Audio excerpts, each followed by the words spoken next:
live.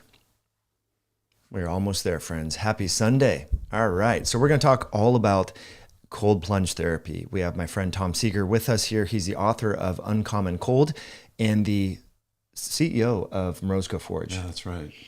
An amazing, I think by far the best ice bath out on the market. I mean, I've had this tool since 2021. It's the only cold plunge out there, my friends, that makes ice, and it has an ozonator that filters water and keeps your water nice and clean. But Tom, today, let's really dive into, well, first of all, we want to address some live questions when folks come on and so forth. Give folks just a few minutes to get on. There's a lot of controversy, I think. There's a lot of misconceptions about cold therapy, even cold immersion. I mean, I would love to hear your perspective on the Alma Pearl divers outside of Japan. We can talk a little bit more about that later. But as a tool to improve immune health and decrease inflammation, and both of us have found independent anecdotal benefits with regards to improving testosterone. And actually, there's really good evidence now in the public, in the peer-reviewed academic literature to suggest that cold immersions and ice baths and cold therapy can improve testosterone levels. So before we dive into it, Tom, I just want to acknowledge our live viewers. Grateful that you're here live on a Sunday, my friends. I would love to know where you're from and anything related to cold immersions, cold plunge therapy, ice bath therapy, cold showers, any questions whatsoever. There's a lot of controversy. People think, oh my gosh, women shouldn't do this because it's going to harm their hormones. And what if you have Raynaud's and all these different conditions? Whatever cold immersion therapy question you have, we would love to hear from you live. So we have Rob from Toronto in the house. We have Swamp Hawk, who is always here, which is fantastic. So maybe let's start out with the hormone conversation. How did you discover that taking regular ice baths in the Morozko Forge could improve your testosterone levels? Last time we talked was, I think, maybe a year ago. Yeah. It was last summer, and a lot has happened in a year. But back then, it was really just me and this one study from 1991. For me, it was a total accident. I was really working on my prostate. It was inflamed. I had a elevated PSA, and I thought, I'm not going to go through the allopathic medicine route. They're just going to lead to a biopsy. Next thing you know, somebody's going to want to take my prostate out. So I said, I'm going to try this with ice baths first. So I'm getting all my male health labs, and sure enough, I brought my PSA down from 7 to less than 2. I was really happy about that. My testosterone went through the roof, like 1180 nanograms per deciliter. Mm-hmm. That was flagged on my lab report as high. And when you think, at the time, I was, a 53-year-old college professor, was extraordinary. Well, since I solved my PSA problem, in my head, I'm like, now I can go to the urologist. Now I'm going to get like a big pat on the back. But I didn't. He's about the same age as me. And he looked at me and he's like, here's this overweight college professor. There's no way he's got 1180. He's got to be using a cream or a shot or something. He wanted one more test, and that was luteinizing hormone. So I didn't know what it was at the time. Right. He sent me back to the lab, got the luteinizing hormone. Sure enough, came back elevated, 8.9. So the urologist knows that this is just my taking body exogenous. doing exactly right. Now, we've never talked since. Like, he had zero curiosity about this. That's so weird. But in the last year, a lot of people have really pushed back. You know that ice baths and cold plunge, they have taken off. And some of the people in the social media influencing health space have been so critical of ice baths, particularly for testosterone, because they know that if you use ice baths in the traditional way, let's say you do a workout, you use ice baths because you want to reduce inflammation or delayed onset muscle soreness, it's going to bring your testosterone down. Yeah. And so they'll go on Instagram, they'll say, ice baths don't help your testosterone. It actually suppresses your testosterone. And the thing is, they're right if you do the ice bath after your exercise. The key here is to pre-cool the workout with the ice bath. This is what raises luteinizing hormone. This is what raises testosterone.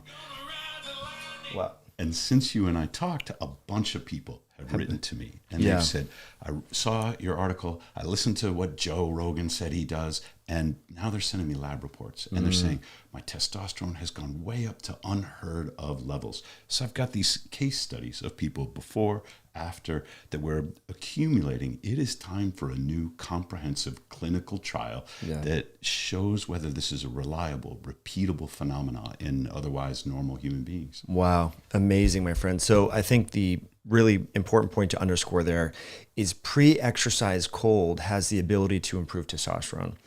And I think this is really, we have some great questions coming in. Yeah. And so friends, really appreciate you all being here. Thanks for the great questions. We have Nick is in the house. It looks like that message is no longer here. We have Rob has a great question I want to get to. We have Roberto, Leslie, and others. So any questions regarding cold plunge therapy, please type them in the comment section below. But I have a few questions that I want to get into regarding using cold as a tool pre-workout to improve hormone levels. But since we are live, we want to address some questions. First, let's start with Rob's question.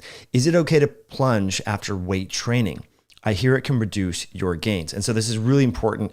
So I would love, Tom, for you to just tackle this one. There is one case in which your cold plunge after weight training makes sense. And that is if you're in a competition, maybe it's a multi-day competition, you want to bring yourself back to performance level so you can do it again the next day. The cold plunge can reduce some of the inflammation. It can improve your mobility. It can bring you back to competitive. But that's weight competition, not weight training. And this is an oversimplification, but allow me on a live. No, it's not okay to do cold plunge after weight training. Most of the time, you will suppress your testosterone. Whatever you're trying to do for the weight training, gain strength, build muscle, you're going to be counteracting that goal if you do the cold plunge after. But here's what you can do instead. Do the cold plunge before. You will speed your recovery. And there's some good data on this. We've got an article at Morozko Forge. If you want the benefits that you would ordinarily get from cold plunge after, do it before. You will still get much of that speedy recovery benefit. Love that. And I think a natural segue or question that I have from that, Tom, would be how long would you want to stay in the cold plunge pre-workout? Would it be 90 seconds up to 3 minutes? Like, is it variable based upon where your tolerance is? The longer you stay in, the more heat will be extracted from your body.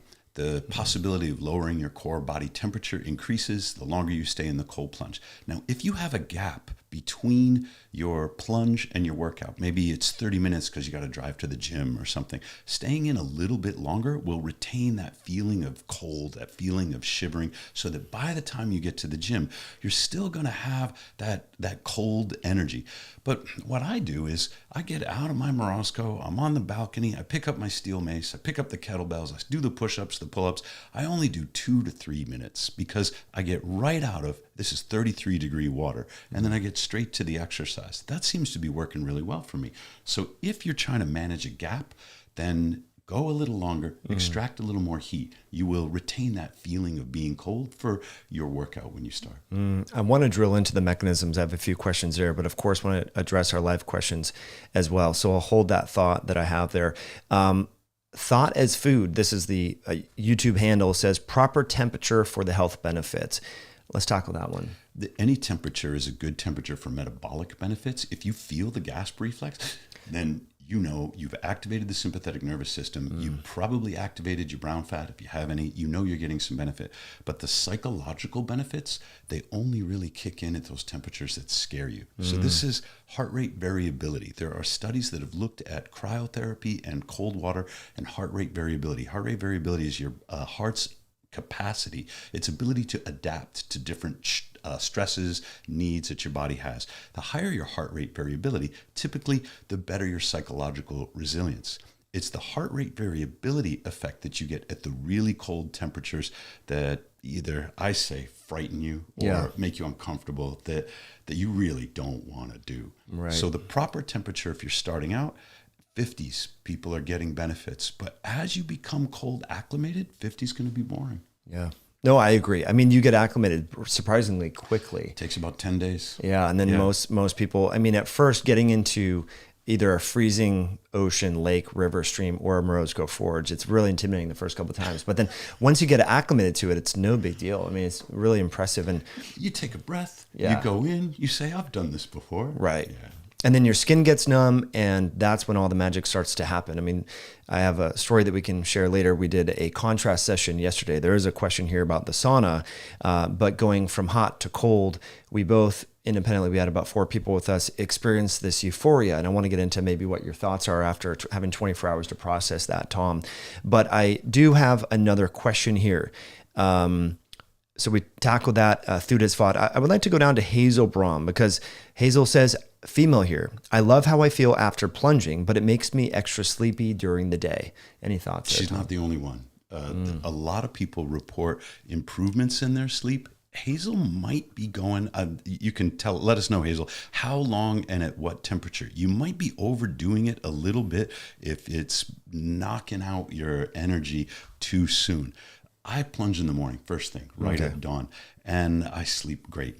But what's really interesting about Hazel is all of the rumors or the hearsay about women. We didn't know a lot about women and cold plunge. There's one study, and it wasn't really focused on testosterone, but this was young female undergraduates comparing men and women. The women put one hand in a bowl of ice water, and they got an immediate boost in salivary testosterone, much greater than the men. It looks like the women don't need to exercise after the cold, and there's a reason for it.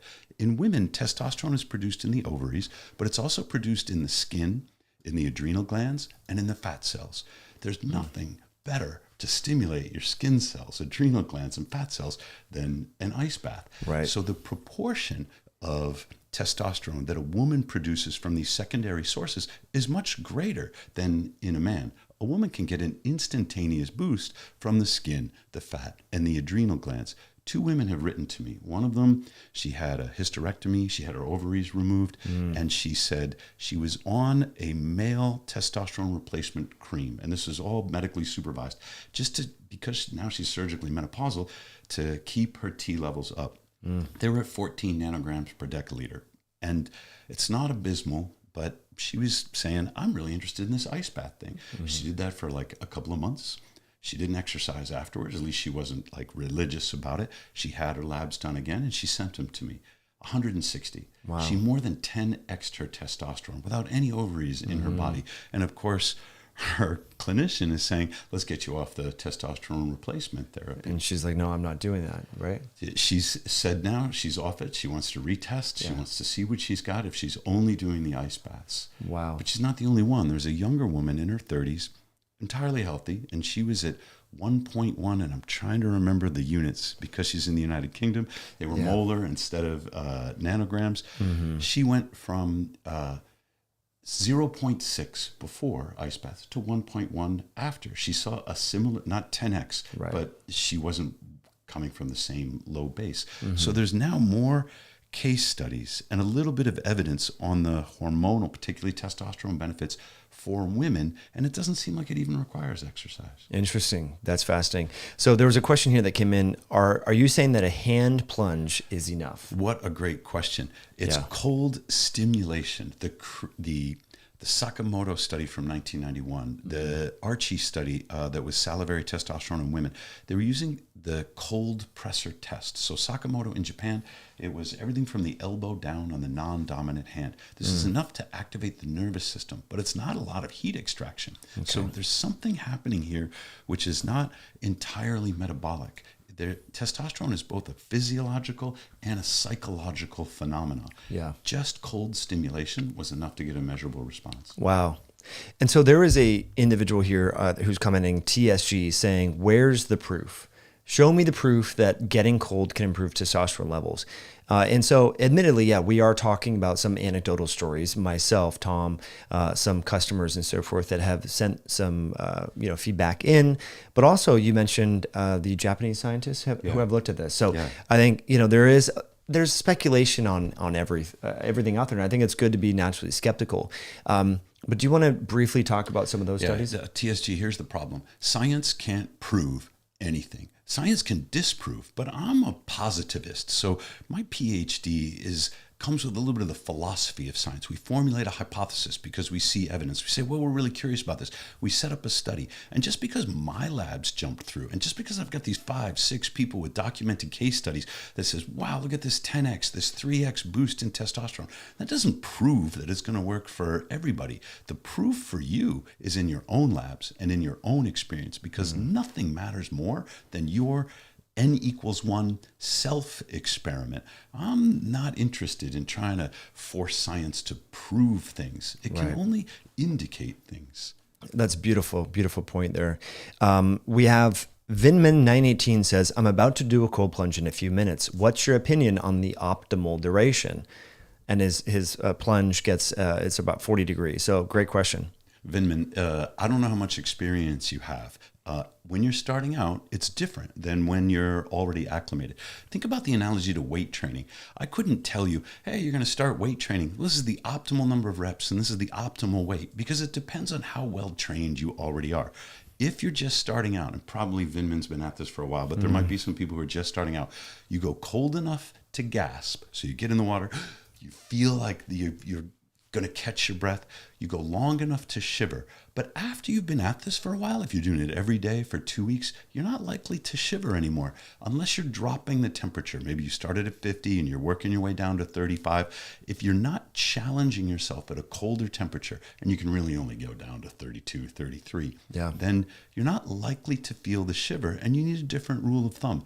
For me, it's 2 to 4 minutes, unless I'm shooting a video, in which case it might be 18 minutes because I need 3 takes and I'm not very good at speaking extemporaneously in the cold. Yeah, 18 minutes would be a lot, especially in a Morozco forest. That's a long time. Yeah, that's a long warm-up period. Yeah, but I like that idea about 2 to 4 minutes. Yep. That's a good point. Nick Rappis has a great question here. Thomas, what are your thoughts about Americans only doing sauna only without cold therapy? Yeah, well, full disclosure, I talked to Nick this morning about it. So he's tuning in and he's asking the really difficult questions.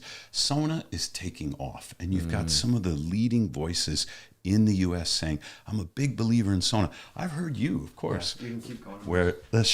Where Michael say, look, all you have to do is spend 20 minutes in the sauna a couple times a week. And there's some truth to that. But there is not an epidemiological study coming out of Finland that would support that, because sauna, it means hot and cold in Finland. It doesn't mean just the hot box. It means both.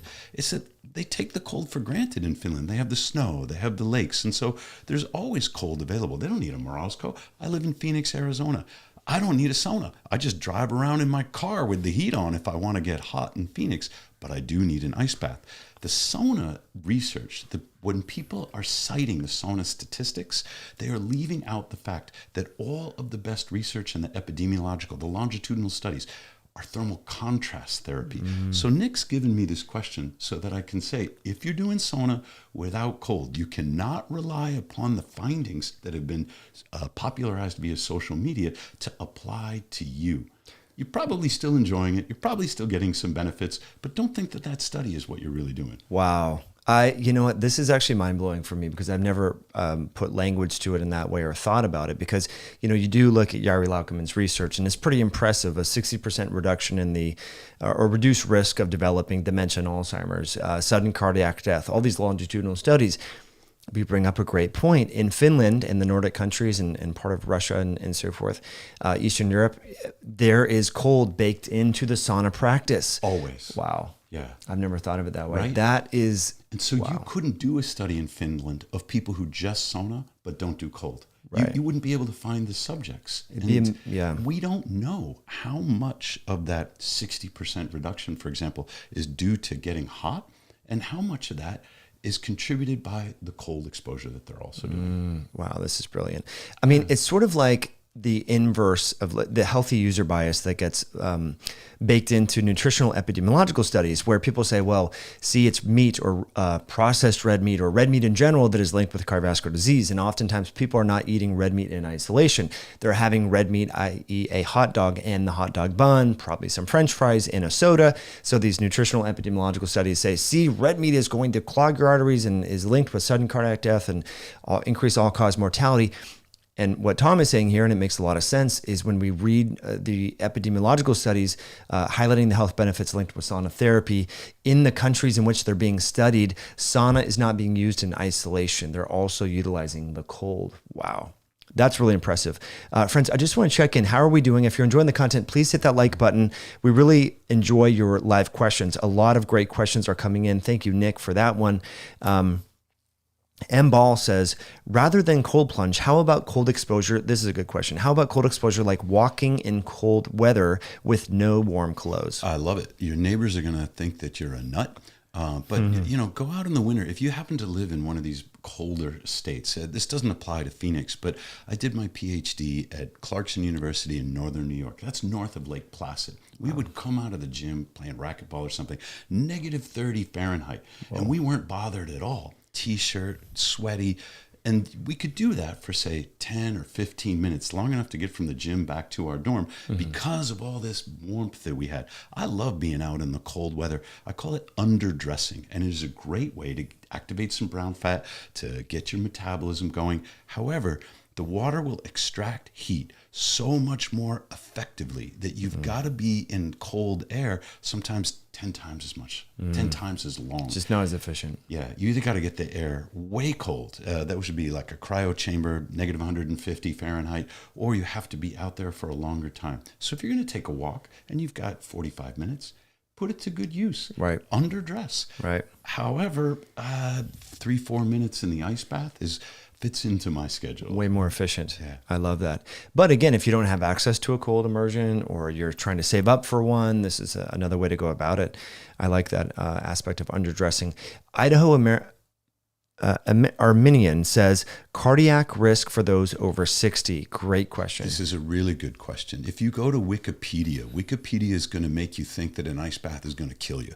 There is a theory, and this is coming from Mike Tipton in the United Kingdom at the University of Portsmouth. Mike Tipton is extraordinarily concerned with drowning. This is his career, how to prevent drowning deaths. Some of those drowning deaths happen in cold water. So he speculated that in the cold, perhaps it's a heart arrhythmia that is caused by conflict between the gasp reflex and the dive reflex. The gasp reflex is when any mammal will experience it. You get into the cold water and you need to catch your breath. If you're trying to catch your breath and you wind up sucking in a lot of water, it increases the risk of drowning. But about 30 seconds after the gasp reflex, the dive reflex will kick in. The dive reflex is your parasympathetic nervous system. It reduces the rate of oxygen consumption. It's preparing your body to, dive down and get lobsters or mussels or whatever we needed to do, whatever our ancestors needed to do. Tipton's theory is that the gasp reflex and the dive reflex, if they're experienced together, could create autonomic conflict that would cause heart arrhythmia. And perhaps the people who drowned in the cold water were experiencing this heart anomaly, and that's the real cause of death. Now, I haven't found a case anywhere of this being true, and it's been an extraordinary distraction from the real contraindications to ice bath. Hypertension is the most important one. And there are a couple of documented reports of people with high blood pressure who go into the cold water swimming or they go into the ice bath. The vasoconstriction in their limbs increases the blood pressure in their core, and then they can experience an acute hypertensive event. Both of the cases that I've heard about were resolved under medical supervision, but that's a real contraindication. I'd much rather that Wikipedia rewrote their article and said, hey, if you have high blood pressure, take it easy on the cold. What we have not seen is this heart arrhythmia, heart attack phenomena. Now, I'm not suggesting if you've got a pacemaker, if you've got like a diagnosed and you have a heart condition, I'm not saying get into 34 degrees because I'm not a medical doctor. My doctorate is in engineering. I build machines. I'd much rather that person consult with their physician. Yeah, excellent point. TSG says people die in cold water because they gasp and drown. Is that part of that gasp reflex? I think Mike Tipton would agree with him. Yeah. But the weird thing about the cold water is cold water protects the brain. The cold temperatures allow the brain to tolerate hypoxia. So there's no pulse, there's no blood, there's no oxygen going towards the brain. But I talked to an emergency room physician from Baltimore who told me they aren't dead just because they look dead. She says they're not dead until after we resuscitate. She has brought people with no vital signs, cold water drowning victims, back to life as much as 24 hours after they were pulled out of the water, because the colder temperatures protect the brain from the damage that would otherwise be caused by a lack of oxygen. This is one of the most remarkable things. So a cold water drowning is sort of a special medical situation. The number one concern when you're doing winter swimming, like in the lake or in the ocean, is drowning. It's the surf. It's the riptide. It's getting trapped by the ice. It's the panic that can come with that. In an ice bath, it's a lot safer. No, I agree. Very controlled. And this is why you want to do this with friends and be smart about it.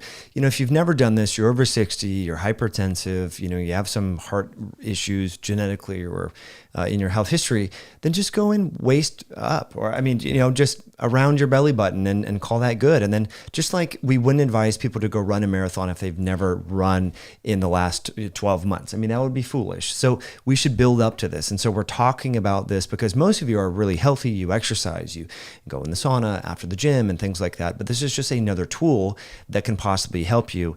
And with that point, there was a question that came in here about how deep should you go into the cold? This is from David. David says, should I be plunging up to the chin? I find it super hard to go to the jugular. I agree. Yeah, I agree with David that it's super hard, and I'm not going to tell him that he should. I'm going to tell him that I do. Yeah. And I get a lot out of it. Now I will start almost every ice bath with a head dunk, and I don't, the top of my head doesn't really get all the way in, but just covering my face with the cold water causes a panic, which is kind of why I do it. I've tried to submerge and just slowly exhale. I never hold my breath under the water, but just slowly exhale. My record is 11 seconds, which is pathetic, because the panic that I experience becomes overwhelming, and then I'll come out. I just go into my chin and I can breathe. I structure my breathing, use some box breathing, and then it feels okay. So David, what you're experiencing when you say you have a really hard time going to the jugular means you're normal. This is what mammals are supposed to experience. Try relaxing yourself with the breath. You might do in on 6, out on 4, or whatever rhythm works for you, and see if you can inch a little lower and a little lower. You might find that this takes weeks and that it's never going to be easy, but you become a little more accomplished at dealing with the feelings that come up. Yeah, excellent point. There was a question here from, was it Jeremy? Jeremy Adams says, best workout after an ice bath, weights or cardio? And I think this will help close the loop on the conversation, how we introduce this conversation. So for those of you that are just joining us, we're talking all about the health benefits of cold immersions and using this as a tool to possibly improve testosterone recovery and beyond. And so we talked about how you don't want to do cold immersions after exercise. You actually want to do your cold plunge pre-workout. And the mechanisms here, and I want to address Jeremy's question about the best workout, but one thing I wanted to come back to was the mechanisms, Tom. So how do we, what are your thoughts regarding how would pre-exercise cold cause one to increase their testosterone and luteinizing hormone once they start exercising after they've been cold? The mechanisms are one of the great mysteries. You could point towards the catecholamine response, the adrenal glands, but remember that testosterone is psychological as well as physiological. And so this means that the mechanisms could be two-pronged and sort of interrelated, very difficult to disaggregate. For me, I come out of the ice bath, I pick up my steel mace. This is a 25-pound steel mace, and it took me like 3 weeks to learn how to swing it around. And I feel like a Persian warrior or something. I feel like a tough guy, Yeah.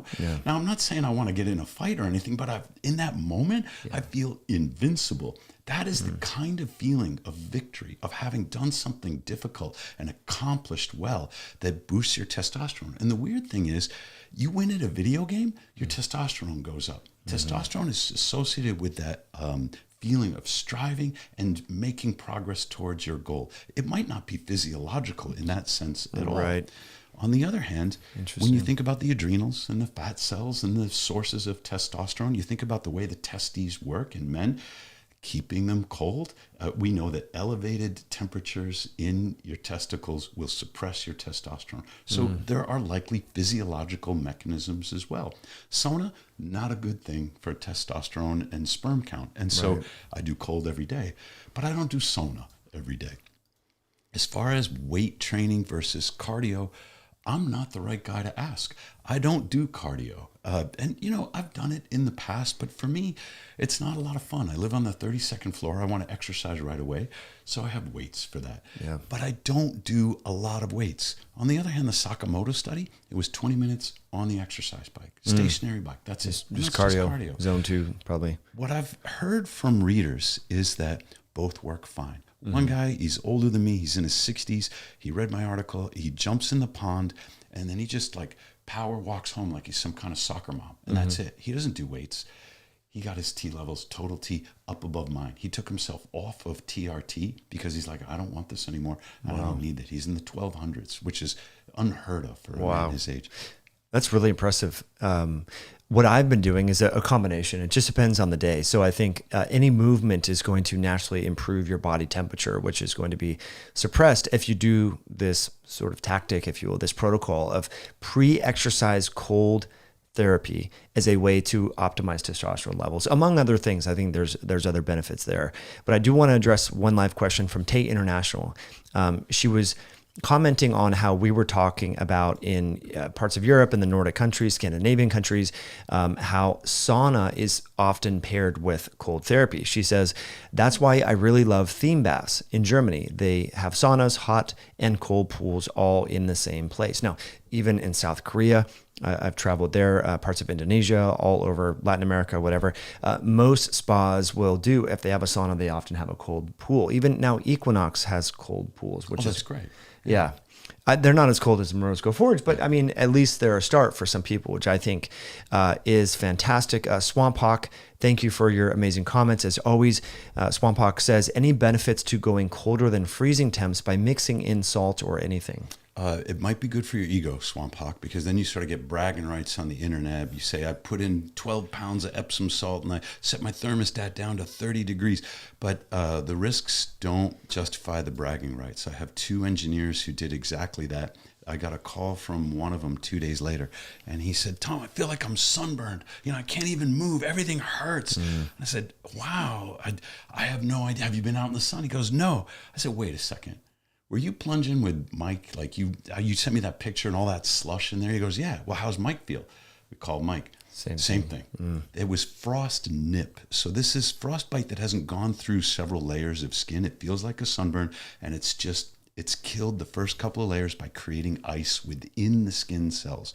So I would say, not worth it, just so you can brag about it. But now I got a really good story from my 2 engineers. Yeah. I've never been to Germany, going back to Tay. Thanks for making that mention. I've been to Iceland, and I went through one of the spa things that they have there. They're famous for their volcanic, and okay, great. They had a cold plunge, and people were coming out of their big volcanic feed, hot pool thing, and they were skipping right past the cold plunge. There was like a 7-set circuit, and I'm like, well, I'm getting in here. Yeah. I was the only one in there, and it wasn't even that cold. 45, I mean, it's in Celsius there, but around 45, and I'm thinking, well, these people are all missing out. They wanted to go straight from the hot tub to the sauna, and there's a reason I don't like that. In the hot tub, you will experience vasoconstriction. You ordinarily associate the heat with vasodilation. If you're in the sauna and you're sweating, yes, you're getting the vasodilation. But in the hot tub, your body knows not to sweat. There's no point in sweating into water. There's a phenomenon called hydromiosis that shuts down your sweat response in the hot tub. And this means your body needs to vasoconstrict to defend itself from overheating. If you're going hot tub, ice bath, you're going vasoconstriction. I really like with the dry heat or the sauna heat, as long as you're sweating, your body is working to thermoregulate using vasodilation. I'm not a fan of going back and forth between hot water and cold water. Interesting. That's really good to mention. So thank you for that. I want to address this question here. Iris, and I don't know how this myth really came about. Our parents and our grandparents probably told our parents, little Johnny, if you go play outside without your jacket on and it's cold out, you're going to catch a cold. So Iris says, sometimes I'm worrying, I am worrying if underdressed and walking outside, I can catch a cold in the winter. All available evidence that I've read, there was an epidemiological study. I think it was I don't know if you call it a randomized controlled trial, but a study in a workplace setting where individuals were instructed, they randomized people to either do nothing or some of these workers, and it was multiple thousands of employees, to take cold showers. Yep. You remember the study. So at the end of the study, the people who took cold showers every morning reported less sick days. And it wasn't just a little bit less. It was quite significant. Less. Yeah. So why do we still think that if you get cold during the winter, you're going to catch a cold? Is it kind of like dietary fat makes you fat? Is it that association? I think there are two reasons for it. I think Iris is asking an important question. The first reason is there's a difference between the acute therapeutic cold and chronic.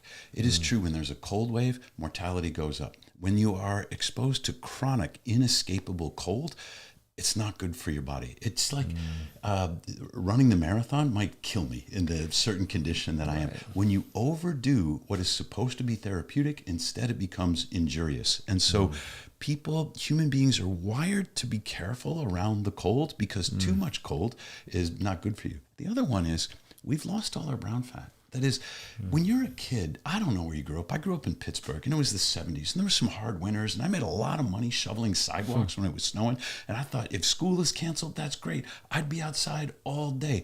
And I would hear from my mother the same question, put on your hat, put on your mittens. I'm like, I'm fine, Mom, and all my friends felt the same. Well, we have a lot of brown fat.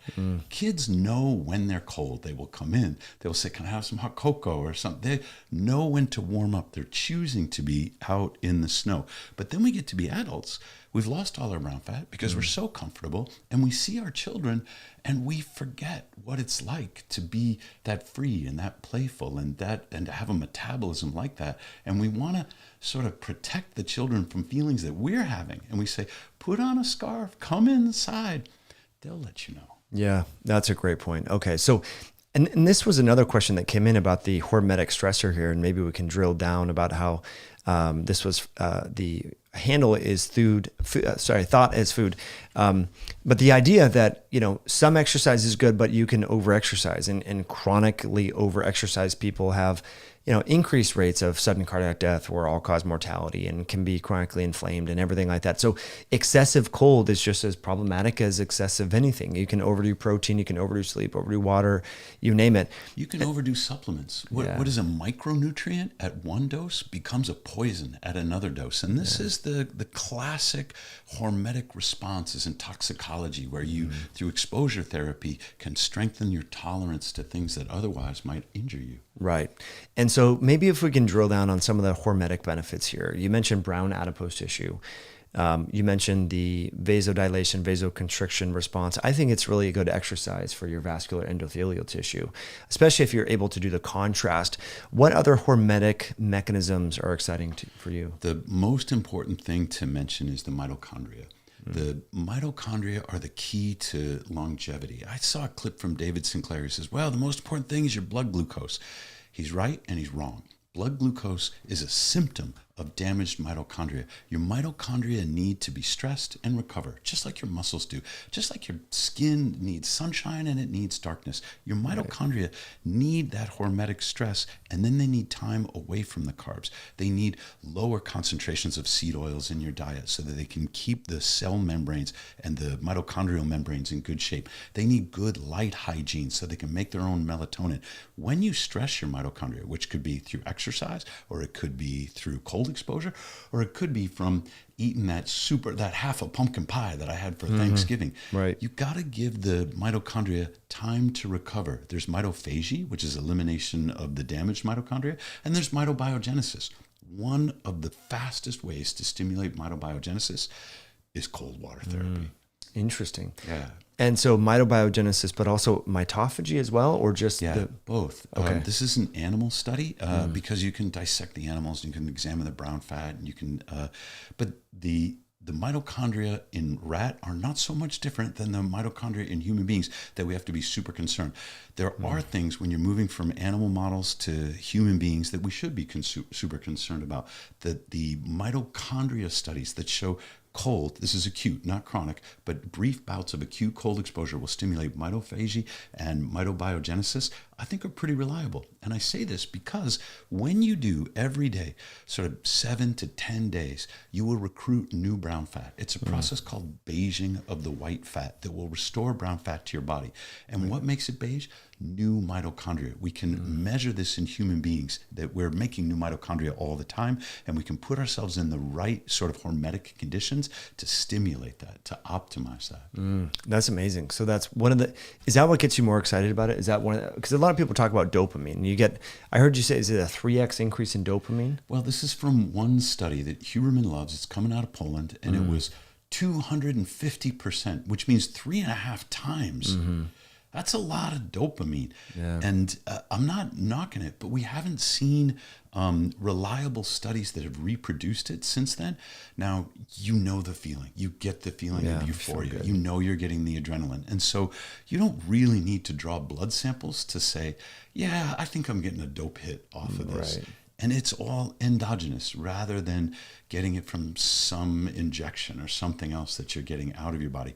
And our intuitions say, if you're making your own dopamine and you're earning it by doing something hard, well, that's probably a lot better for your psychology. No, 100%. And it's, I mean, it could create a propensity for you to want to continue to do it, which would lead to the health benefits. It has happened to me where I crave the cold. Nice. And I get to miss it after a couple of days. I went down to Colombia, Cartagena, Colombia. The Army Corps asked me to go It's and a work beautiful workshop. city. Yeah. It's lovely. But did you know the ocean there is warm?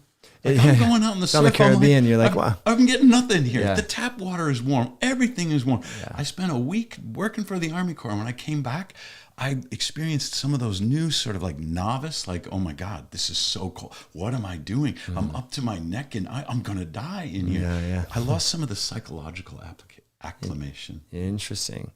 Yeah, Cartagena, Colombia is just a beautiful country entirely. But yeah, I think it's interesting in Cartagena and Colombia, Latin America, sauna is not a thing. Nope. People are into more cold, but yeah, they're definitely not into the sauna, which makes sense.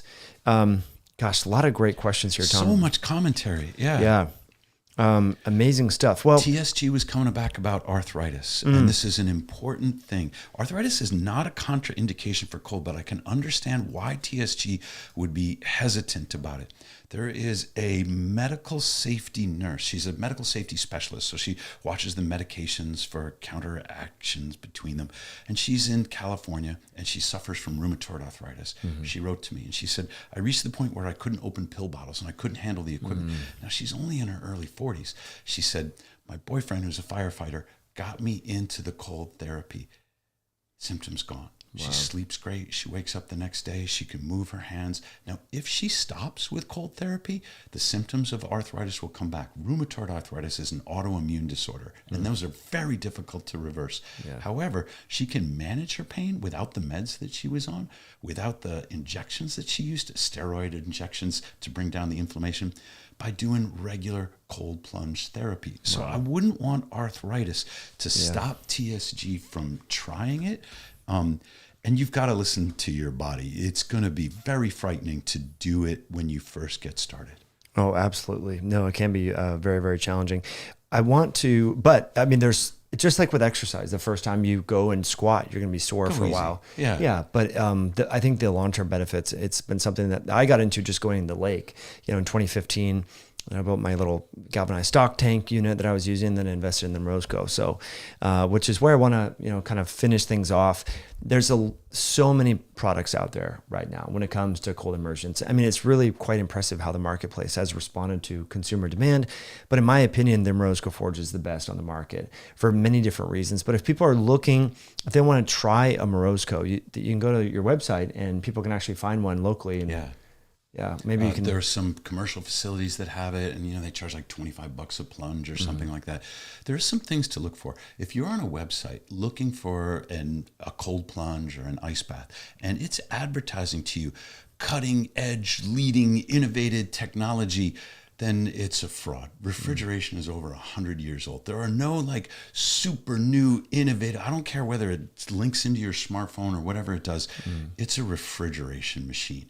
And I get emails from Chinese manufacturers 2 or 3 a week saying, don't you want to sell our They are all the same piece of equipment. There are a few companies that have innovated. The things about Morozco is it makes ice. Nobody gets colder than that.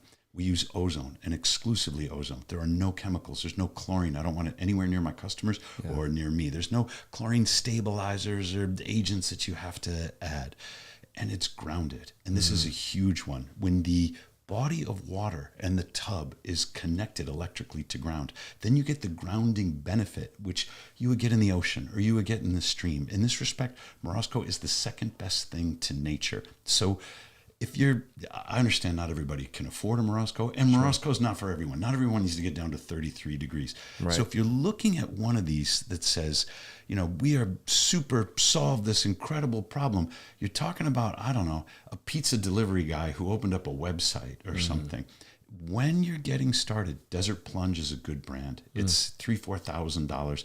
Matt, he's down in Tempe. He's honest. He will honor his warranty. And it's a good place to get started. It's not grounded and it won't get you freezing. A lot of our customers have called us and said, you know what? I want this every day. I want to go harder core. I probably should have started with Morosco, but I'm ready to step up. And I encourage that. Yeah, that's awesome. So the businesses that are doing this, are these like wellness centers? Are they gyms? They're all from the gamut? This has been a phenomenon. It is unlike the corporation to adopt one of these sort of things that they say, well, it's fatty or it's leading edge, it's too far out there.